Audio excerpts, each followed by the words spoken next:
Welcome. I am Michele Leclaire, Executive Director at Buckham Gallery. Today, I am chatting with Jennifer Bock-Nelson, Kelly A. Mueller, and Amy Sacksteder, whose exhibition Entropy is on view through November 6th. Additionally, their work may be viewed online on our website at buckhamgallery.org. Before we join the conversation, I would like to say thank you to our incredible audience, whether visiting the gallery in person or viewing these videos online, and to all the artists who submit to our exhibition calls. I appreciate you.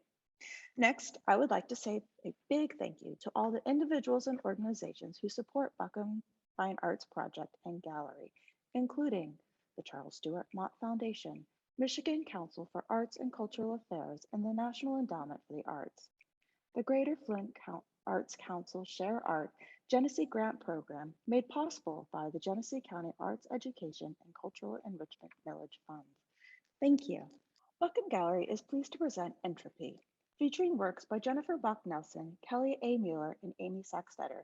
Entropy responds to the intricacies of space, place, and the passing of time. Bock-Nelson, Mueller, and Sacksteder have investigated the impact of human interaction and interventions on the environment and are all compelled by entropy. They share their findings through painting, works on paper, and installations. Introductions. Jennifer Bock-Nelson resides in Quincy, Illinois with her husband and two sons. She graduated with a BA in studio art from Houghton College and an MFA in painting from Northern Illinois University. Her public works, including a 5,000 square foot mural, are featured at Quincy Public Library, Washington Park in Quincy, and the Salvation Army Ray and Joan Kroc Corpse Community Center, and Blessing Physician Services Pediatrics. Jennifer exhibits nationally and is the recipient of several awards, including Best of Show at the 2018 Rockford Midwestern Biennial. She was also awarded an individual artist grant from the Illinois Arts Council, artist residencies, Vermont Studio Center, Oxbow, and Ragdale. Kelly A. Mueller, originally from Chicago, Mueller teaches art at Lusher Charter High School and lives in Mid-City, New Orleans. Her saturated drawings are layered with projected and painted imagery, text, and chatter from the internet, later excavated with pencil and ink. Her art centers on the tension between natural forces and systems and the human tendency to subvert these systems.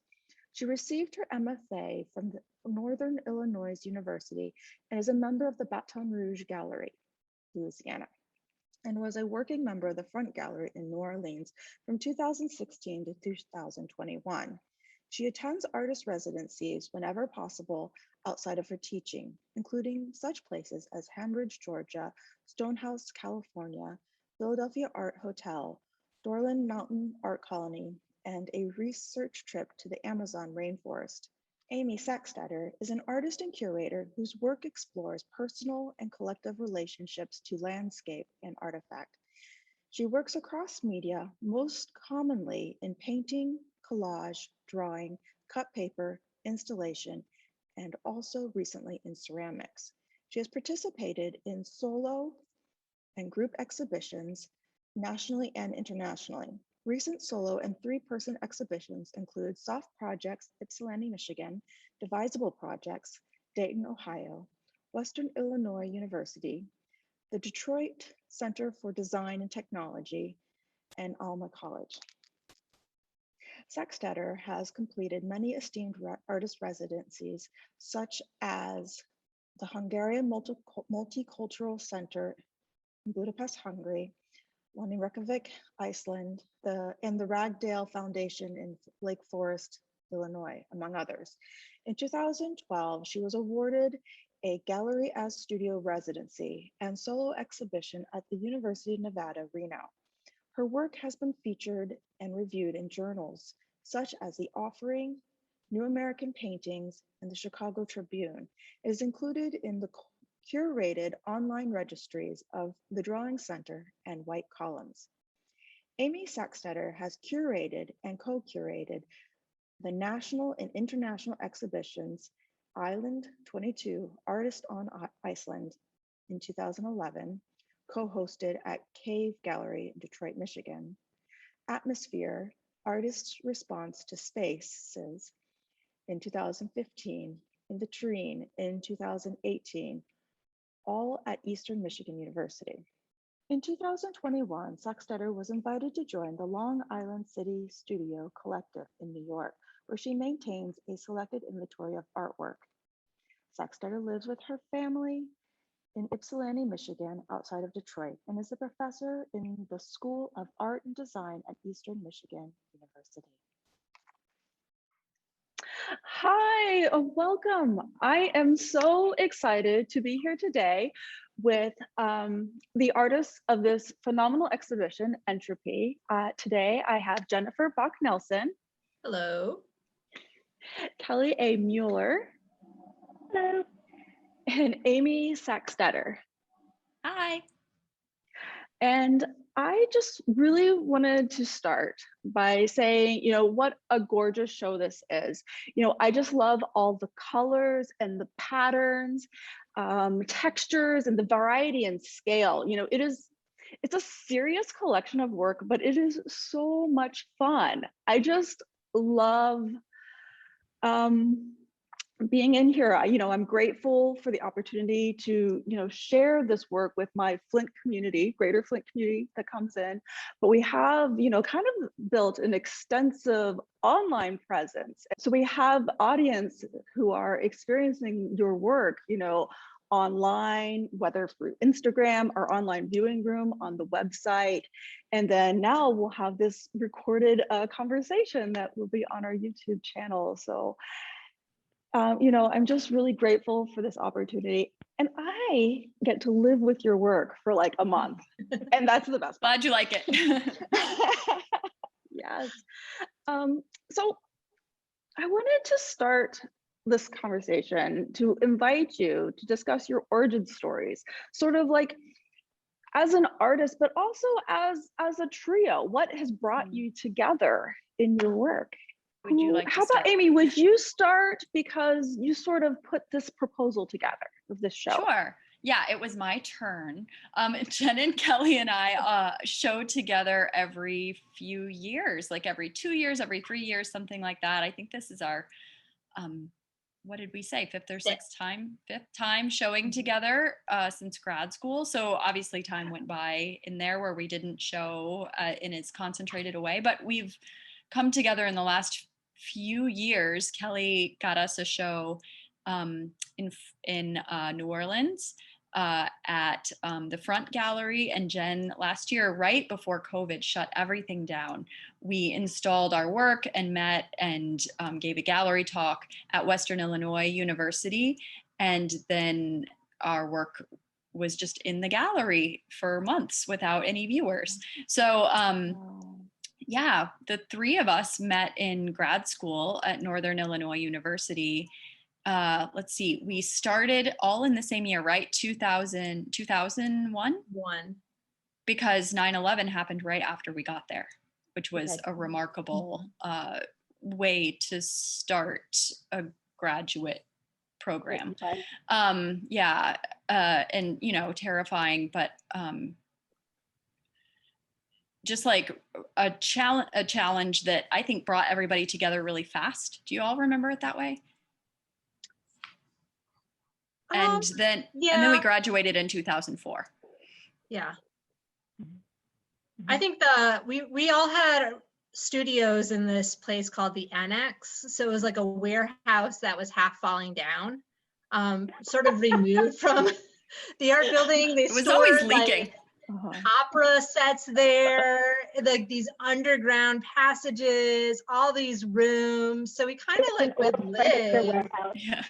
Yeah, like we lived in this warehouse and we would work in these solo little rooms, but Amy and Kelly were upstairs in sort of this group area. So I would leave my solo room and go up there anytime I needed a break. And I don't think it was like a competitive program in the sense that I've heard some grad school programs are. I feel like it was pretty supportive in terms of we'd have people come in, give us these brutal critiques, and then we'd all sit together and lick our wounds and get to know each other. So I think it was always kind of a supportive environment of, we had faculty coming in from Chicago and then leaving. And so we kind of had each other to sort of figure out, what are we doing here for 3 years? Very independent in terms of your direction of study. So it just left a lot of opportunity for not so much collaboration, but for bouncing ideas off of each other, looking at each other's work, kind of going through different phases, responding to different critiques. But it definitely was a support system. Yeah, and when we all had a graduate show, essentially, we each had our own solo grad show, but we also had this, the 3 of us showed our first time together at Three Walls in Chicago, which was a very cool 501c3 back then. So that was 2004, I think. Sorry, Kelly, go ahead. Oh, I lost my train of thought. Remembering that show, that was a lot of fun. Yeah. Oh, just saying we shared the same chairs as well, I think. So there was a lot of, I don't know if it's the same influence, but a lot of the same discussions kind of going back and forth, I think. I'm sorry, did you say you shared the same chairs? The chair people, Our committees for grad school. Committees. Yes, I'm sorry. Oh, So the same faculty, because it was a big program. So you could really kind of like pick and choose who you wanted to make up your team. yeah.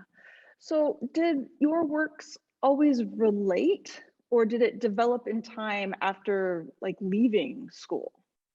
Because I see there's similarities in like color and use of pattern, but also the way there's this interesting play between representational and abstraction in all of the works. I was just wondering, has that always been sort of like an affiliation that maybe brought you all together? It just happened organically later? I would say it just happened organically later. Yeah. Grad school, I did like pure abstraction, so no representation. And I think that shifted definitely in my work. Kelly was definitely, you were more sculptural, a lot of pattern. Tons of pattern, always a lot of color. No, but you do installation now too. I mean, like your work, I feel like has been the most straightforward. I don't know if straightforward is, it has always had a Kelly-ness about it. Whereas I feel like I've kind of moved around more. That's funny. I think both of your works have always had the Amy and Jennifer to them too. And I don't feel like I've gone straightforward. And I'm in this whole discussion as a teacher, wondering how much our collective instructors again shaped us in any way on our trajectories, or if that had it, and how much we for each other have kind of shaped our work. I really do think that the group that you study with is always kind of instrumental, and when you start bouncing it off of each other, it inevitably you start to kind of share same thoughts and feelings. But yeah, we've always kind of even when we diverge a little bit, we kind of cross paths in a kind of interwoven way. We've always been able to tie everything together. And I wonder if coming together to show every few years, when we get to see each other's work in person and in conversation, I feel like that's always a marker for each of us. Like Jen, for example, you said you wanted to make a painting that was larger and had more color in it, and brighter. For this show, right? So we definitely, and I knew I didn't want to show bigger paintings in this show, and that I wanted to show the fences again and really highlight the collages. Like, and then because we all are 2D people, I think Kelly and I tend to work off the wall more than Jen does. I definitely wanted to have a presence somewhere on the floor. So the display tables, and the fact that I just started working in ceramics, I feel like were a factor in wanting to give them more wall space. So I don't know, every time it's like we flow together, sort of. And there's also, I feel like every time we put our work together, and Amy kind of takes the helm as our lead curator, and just weaves all of these strands together, and you look at it, and it when everything's kind of put on the floor initially, you look at it and you go, oh my God, how is this going to work? We all panic a little bit. We all panic a little bit, and then it's a lot of work. It magically just kind of comes together, and there's all these beautiful conversations that happen between the pieces that I think maybe from earlier discussion and sometimes just visually just kind of emerge. And I have to think we play off of the times that's happened beforehand and kind of continue that a little bit. Also, we are interesting. Oh, sorry. I was just going to say we're all affected by climate change, pandemic, like all of this stuff. Jen and I both happen to have kids. I don't know if that affects our schedules. I don't know how much it affects our work. But there's like these bright greens and bright oranges in this show. And there is like a sort of caution kind of thing happening that I don't know if that was there like back in the day. So I don't know. I think it's a reflection of what we're all experiencing in the world too. Well, that is one of the questions. It was why entropy, as an interest and an exhibition title. And I know like when the show was first proposed and was accepted and we asked for a title, entropy, and you're like, oh, but maybe in a year, because that was that was in, early COVID. Like August 2020, you're like, oh, well, maybe in a year things will be better and we'll feel like we need a different title, but we didn't. Thanks, Delta. It's still about this intricacies of space and place and the passing of time. So why entropy? And as it relates to the work. Who wants to talk? Who wants someone else to talk? All right, I'll talk. So since I didn't know the definition of entropy for the title a couple of years ago, we were kind of dialoguing about our work while they were all staying at our house. And Amy's like, I really feel like entropy is kind of a theme that we have in common. And I was sort of like, well, define entropy. Like, because we all had kind of these different notions of what entropy is.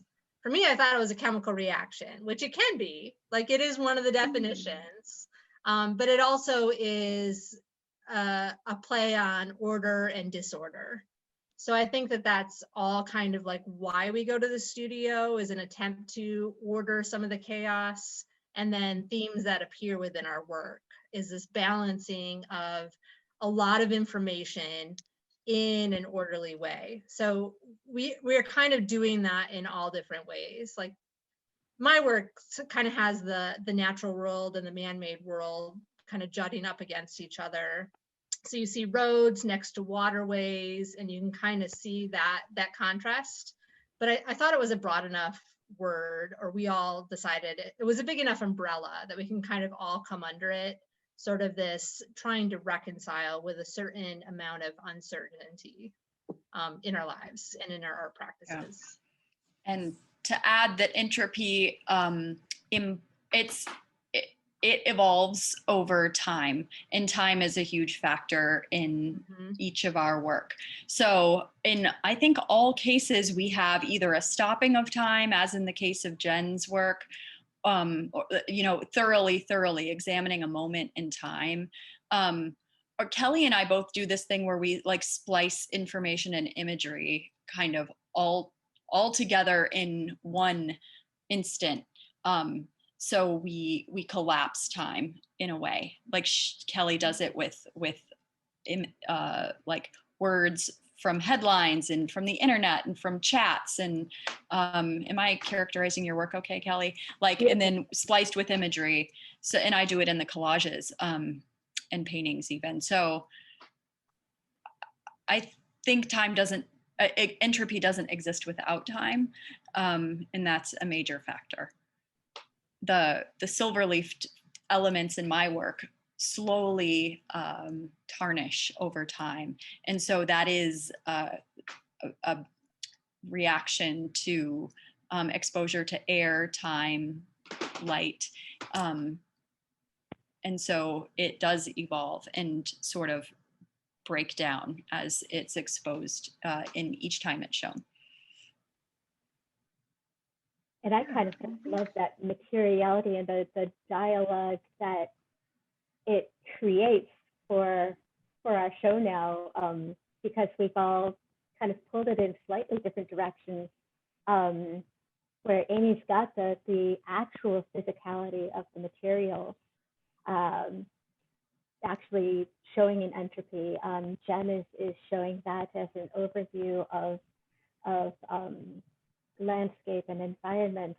I'm kind of looking a little bit more socially, so we can have all these different conversations and overlap them. And I like how, again, putting all of these together, I think it becomes a really fun conversation to have, and ways to break down the notion. So some of it, I think that conversation really happens afterwards. We can step back and reflect on it as an idea. What major influences have there been on your work, whether positive or negative, such as, teaching or other artists like your group, but also, family or natural disaster? All of the above. How long do you have? Yeah. I mean, major milestones in life, like it actually having kids did change the course of my work, because I used to really finely render imagery and make very complex things where everything was hand rendered, and it was really time consuming. And after my first son was born, I started to make these collages. They were from the source imagery I was going to paint from. And I just started printing them out and making collages without really even knowing that I was making art. It seemed like the thing to do with the small scraps of time that I had as a new mom. And so I just said I was on the I Like Your Work podcast on Wednesday talking to Erica Hess, and I said I was 50 collages, and I just counted, and I'm like 74 collages in now, and that's I guess that's what I'm doing now. And then making paintings and cut paperwork. The election of Donald Trump was another factor in my work. The fence work came out of meditating on and struggling with the divisions in the country that arose out of his presidency, and that we still see so prevalent now. I moved down to Louisiana 15 years ago, and my work up until the last couple of years was really large, and largely looking out into the environment. I spent a lot of time going out, taking hikes, taking the canoe out into the swamps. And then the pandemic hit, and we were all stuck inside and stuck on a screen, and just stuck with all of this social chaos, all of the news that was just so devastating to hear, and so just beat you down every day when you heard it. So my work came to the counter, and I started working small for the first time in probably 20 years. A lot of times alongside of my Zoom meetings and my Zoom teaching, a lot of Zoom meetings, and so that really scaled my work down from 8 foot by 10 foot to 8 inch by 10 inch. It was a gigantic change.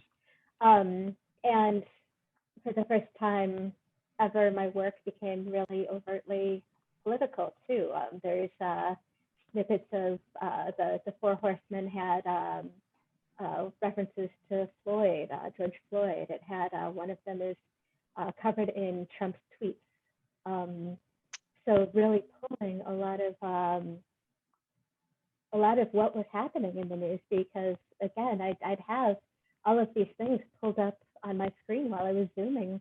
And I think it just kind of became my world for the last couple of years. And just to, I guess, you know, you can't do anything but laugh at trying to put like a tongue-in-cheek element of dark humor by using my Catholic upbringing to kind of fit it into the end of days. It kind of felt like Revelations a lot of the time. I just want to, Kelly, bring you back here. So this is the pieces, the four horsemen of the apocalypse. When I was first like approaching and kind of trying to understand the works, I wasn't, I mean, of course, the religious, you know, the revelations in the artist statement, whatever, I saw that, but that it seemed to be more current. I was catching maybe the feelings of current events, but I didn't know that specifically. And I find that that's really interesting. And I just had to bring it up. Can you talk about how you put together, because there's so much with the patterning and the representation, the little things, how do you approach one of these and the images you used for putting together the compositions? Oh, where to start? Okay, talking more on a material sort of way, less conceptual. Well, material and organization, I guess, of the composition maybe. And they're so complicated, but also beautiful, because they're read abstractly from a distance, but then you come in, you have to come up and look at it closely. And it's just intrigued about your process. Well, it was really fun to play with. Again, this is the first time I've been working small, so usually I would have a canvas that I would be able to enter into, and I guess I just felt a need to really condense that, but yet pull all of that information into it. So for a long time, I've tried to put down a layer of some sort of current event marker, something that marks that time in the studio. So a lot of this was just shredding newspaper and laying down bits of the local gambit and covering my canvases with that. On top of that, I'll just start to create my narrative, whatever that would be. A lot of times that'll be projected imagery. I knew that I wanted to use cowgirls for this because that's kind of pulling into the matriarchy rising after the end of days. So I pull that imagery up, but there's a meme I came across recently that said, you know, I've got 20 windows open at any given time on my computer, and I have no idea where the music's coming from. And that's usually the case. I'll have like, you know, I'll have music or a podcast playing, my email, my Facebook, social media. So that's all going on. And so I'll pull little bits of that wherever they land as I'm putting down the imagery. So that gets layered upon itself. And after that, I actually, inspired by Jeffrey Todd Smith came down and did a show at the front, and he was using these jelly roll pens. And just like when I'm teaching, I was like, I want to play with that. And I usually pull things out of my paintings with charcoal, but being too small, I used the jelly roll pens, which were a lot of fun, and then use Prismacolor after that, and I kind of excavate the imagery that I want to stand out. I kind of give it depth. So I push some things back with darkness and I pull other ones forward. So I try to give it a little bit of dimension, though it's still kind of flat on the surface. So that excavating is kind of the fun part where everything starts to pop out, I guess. Yeah, and I just love all the colors, and they're so vibrant, and they're just gorgeous. Yeah. Thank you. So I know, Jen, you already mentioned or maybe Amy was talking about your work, about it being this moment in time that's captured. And we're looking at at least in these, the earth. There's the other ones where it's a space or rocks. You know, from your artist statement, it was the ambiguity of the setting contrasts with the exactness of the studio practice. You know, individually, each painting speaks to a specific place. Collectively, they allude to the hidden pattern that binds the physical universe. Could you kind of talk about that? Sort of what's bringing it all together? I think for me, like over the last several years, I've kind of developed a language that I like to get the image so zoomed in that it's just a series of abstract shapes and colors and transitions. So then that becomes like coded and decoded in such a way that I make that a circle, I make that a line. This is how sharp the transition is, or this is how I fade it in. So it becomes like, in my mind, heavily stylized once you go up and you see it. So I'm not necessarily seeking to be representational, even though the end result does end up looking significantly like the photo, but it's not really why I'm going in and painting a scene to have it look like that final image. It's wanting to take apart the minute little bits of data that you can only see through like a captured image. Like I've worked plein air and I just don't like it. Like I don't like being out in the environment. I don't like, the studio is the one thing that I can control in my life. So I like things to be very sterile, very quiet. Like I listen to a story, become immersed in audiobooks. Like I love fiction. So I just become immersed in a story, get into the flow, and then log my hours. So the same way that Amy's has made hers less rendering, mine's become even more so. So I have Post-it notes over my studio sink, and every day at the end, I add up the 2 to 6 hours that I've painted that day. So I have this running total, this running tally. It's just a way for me to become as obsessive as I want to be. So I cannot have that level of obsession in any other area of my life. But when it comes to rendering an image, I love that I can take like 200-300 hours till it's just right. So it gets that right feel for me. So I guess that's what I mean by the hidden patterns, is like the way that I paint, I start to kind of identify like, okay, this waterway kind of goes like this and it maneuvers and it curves. So I see the similarities. I don't know if there are any similarities otherwise, other than like you do have these distinct roads, or you have these light sources that kind of branch off of what am I looking at. So I guess that's what I mean by sort of like hidden, like it sort of takes you a minute to get your orientation. And I like that. I like the disorientation of, I don't know what I'm looking at, but I know whatever I'm looking at is very exact. So there's this sense of like the time that it takes when you, I think, hopefully when you look at the art, you see all that's kind of embedded in it. But I'm less concerned about what it is that I'm painting, if that makes sense. Yeah, and it's also really interesting how you have these paintings from images that are very far away, but then we can come over here and you have something that's really up close, and where neither of them are something that you could see with the naked eye. Right. Which ones did you start with, or did they both kind of come? I initially started a whole series of blurry lights. So when I was driving, I would take images of cars in motion. And so you would have the lights kind of scattering, like the long exposure time. And then from that, I just wanted a different palette. So then I started taking photographs of things that I would see, like these kind of ice melting, strange formations.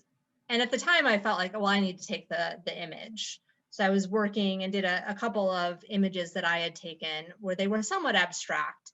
And then from there, I got a GoPro camera and I was like, oh, I want to play with water. So doing the water ones, and I also wanted to learn watercolor. because I was teaching this course in watercolor and I had never done a watercolor and was like, well, this is a little awkward. So I was like, I need to up my skill set. So I started playing around with those, and those were images that I had taken.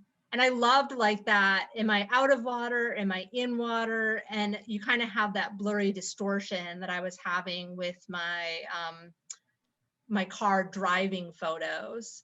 And then I really liked that palette too, because I went from doing all these bright colors to, wow, now I've got these earth tones. And then from there, I think I pivoted next to doing the circles, like the microscopic images. And I did those for a show, the one at the front in New Orleans. And initially it was a way to kind of work small, and I would show them in a grid format. And I liked that they had that ambiguity. So that's when I started using other people's images, just because I don't have that skill set. And then from there, I was like, well, now I'm looking really up close. What if I were to zoom way, way back and sort of see the similarities between the microscopic and then the macroscopic? So I guess the microscopic did come first, but before that was the water ones, which I kind of felt like was the transition between my driving series and working more in earth themes and earth palettes. Yeah. Well, I love all of them. And I especially love the clouds over the city and the water and the shadow. I mean, that is aren't they the best? So incredible. Yes. How many hundreds of hours did you spend on? The one on the right was 125.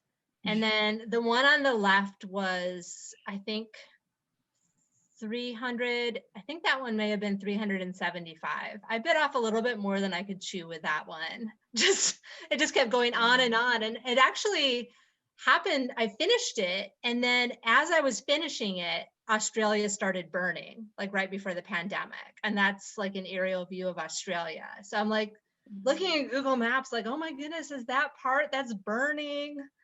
But yeah, I like the way it ended up. I just didn't anticipate that it would take quite that amount of time. But I got so zoomed into all those textures where it almost looks like the patterns in the earth and then the patterns in the cloud. So I've tried to like pull back a little bit to go a little bit more to the one on the right, because I think I can still get that same effect without, it's really how much I'm zooming in. So I'm like, okay, I need to zoom in a little bit less and maybe change my technique a little bit more just to get that first layer down. So I work very methodically from like upper left-hand corner and then come down. So I don't like do all the blues at once or all like the cities at once. Like I like it to be, this is kind of cheesy, but I like it to be like magic. So I like the white background where the image just appears in the corner and then starts growing and growing and growing as it spreads across like the surface. Just because I love to come into my studio and see that in my peripheral vision of like, it's like magic, it's growing. Oh my God, Jen, I didn't know that. I would love to see like a time lapse on that. That's so cool. Yeah. Yeah. It's funny because the show is called Entropy, but I was like, if things are more hopeful next year, maybe we can call it disentropy. And I think Jen was like, no, we cannot call it that. No one knows what that is. But I feel like there are things like Jen exerting control in the studio and you charting your progress and you becoming more sort of deeply into rendering and then hearing how this grows. It's like, that's like the sort of the opposite. It's disentropy. It's like, it's giving life to something. Instead of, order moving into chaos. So I don't know. I think it's interesting how this is like a continuum. Do you actually grid it out and then work? Yeah, I do. Just because I want it to be, for whatever reason, it's important to me that everything is exactly where it needs to be. So in the space one, nobody would know if I had a comet slightly off or if I had a star or supernova or whatever it is, like not quite the right distance. I need it to be exactly the right distance. So for that level of precision, I do, yeah, grid it just so that I can go, you know, square by square by square, and have it grow. So for me as an artist, that's important to me. Yeah, well, that's great. Thank you for sharing. So I was first introduced to your work in September of 2019 as part of another group show at Buckham. And it includes several framed collages. You know, in this installation, you've included objects with the collages. You know, many of them are unframed, like on the table here. And it's really fun to find the objects in the collages because you have them on the table. So I was kind of curious, you know, did you make the objects? I mean, the styrofoam, I'm assuming, is found, but like some of them, were they made or found and then to use as the subjects? Like, how did you come about to these collages?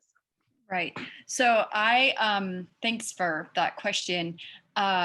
I'm really interested in the idea of an artifact as a kind of marker of human interaction with the landscape. So like cairns, for example, like those rock stacks you see in nature where people have stacked them up, showing that I have been here.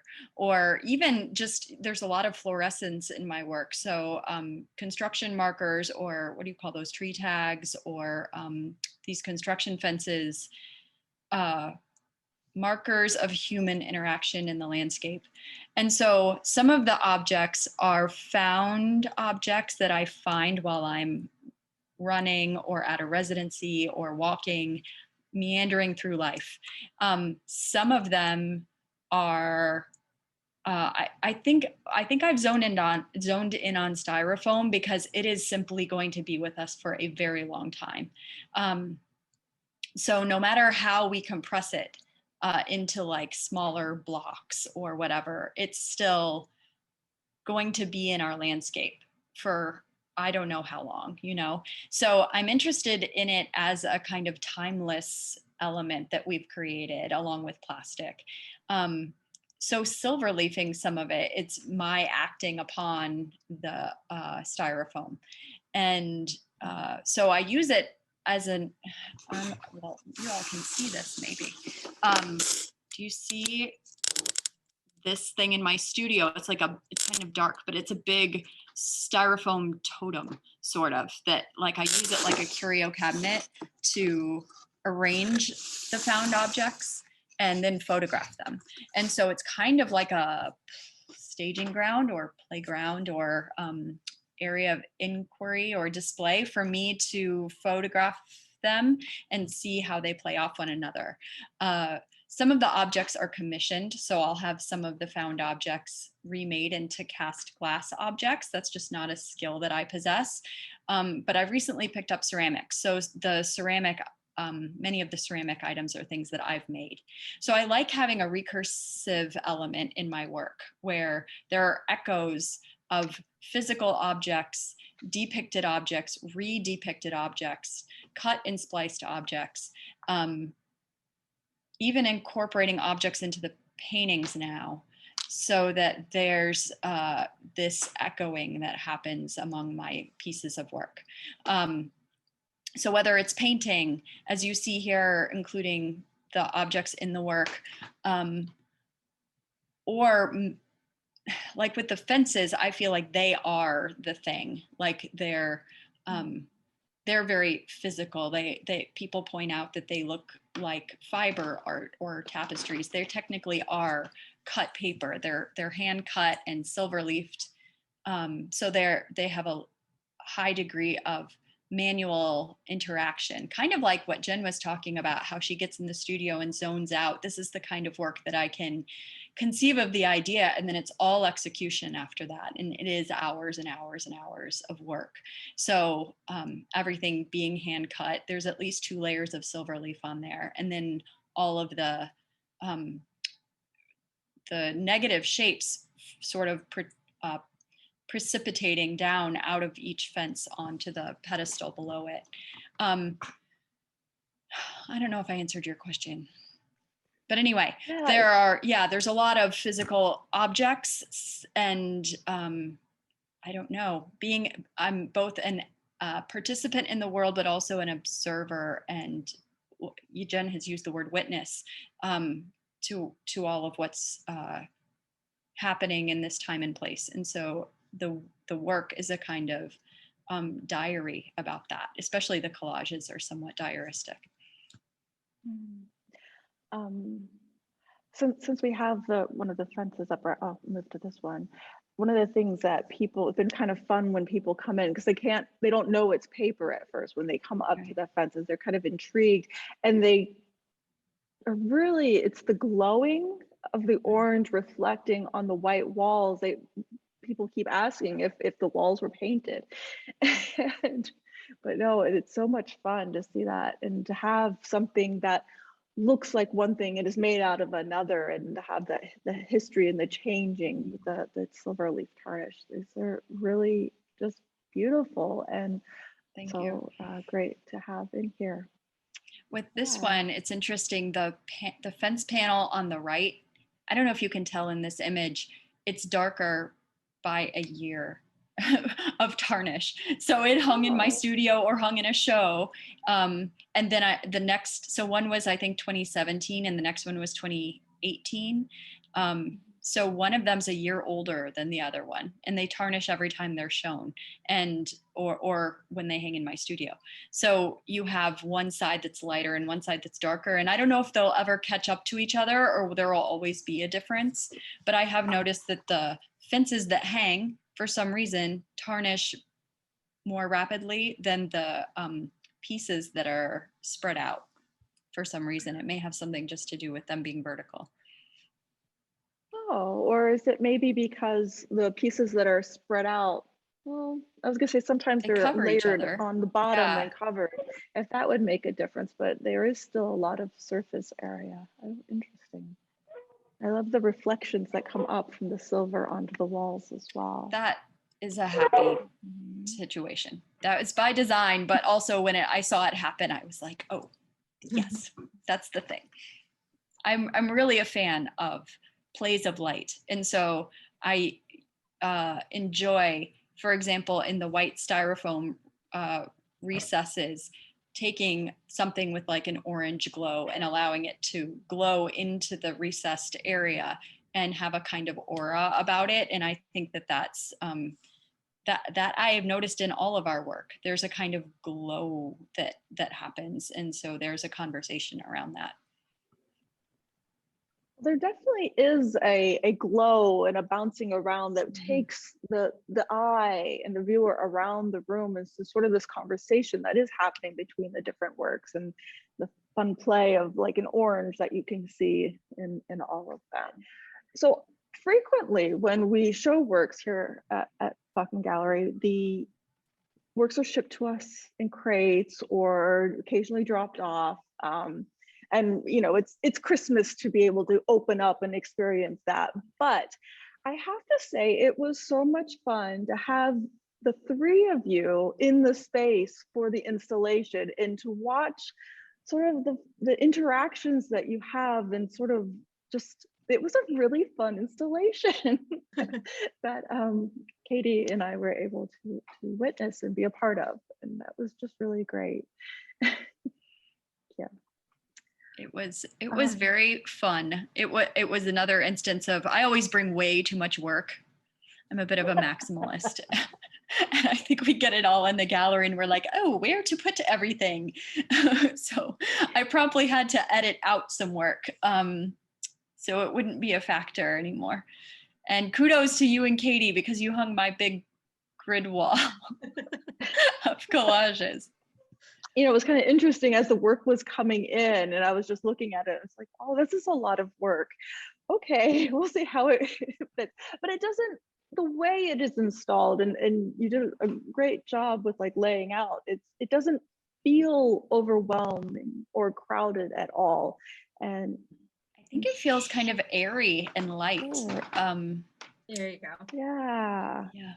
It does. And even all these different pieces, they work together as one, you know, is kind of an interesting way, as the objects and the images, the representational images in the pieces collaged together are separate, but then they come together as one also. It's kind of fun thing about all of your work. Was there anything else that you wanted to talk about in regards to the show as a whole or your individual works? We just want to thank you for hosting our exhibition. It is such a gorgeous gallery, and the Buckham community and Flint are so warm and welcoming. Unfortunately, Jen and Kelly couldn't make the opening, but I got to be there and tried to represent us all well. And everyone was so lovely, so positive, and I don't know, it's been nothing but a pleasure. Oh, well, thank you. I'm glad you were able to be here. And Kelly, I wish you could come up for the closing. Jen gets to come up for the closing though, which is good. Yeah. Kelly, you will be there with us in spirit. In spirit. Yeah, for sure. Yeah. Just would like to say thank you, that this has been really a great opportunity to be able to talk with you today and to have the opportunity to host your work. Thank you so much. Thank you, Michele. Yeah, thank you. This has been really great. I love talking with you. I love these two views of the show. I really love Kelly's pieces on the right here and the way they like bounce off of everything else in the show, and the way Jen's cosmic painting draws our eye on that far wall. Like a big black hole. In a good way. Yes. Black holes are spectacular. They really are. Magnetic. Again, I just want to say thank you so much to Amy, Jen, and Kelly for sharing their work with us and for taking the time to chat tonight. I really loved learning about their practices. Entropy is on view at Buckham Gallery through November 6th. I hope you will have an opportunity to see it here in Flint, or visit our website at buckhamgallery.org. We have online viewing room, and of course, this YouTube video. All right. Thank you so much, everyone.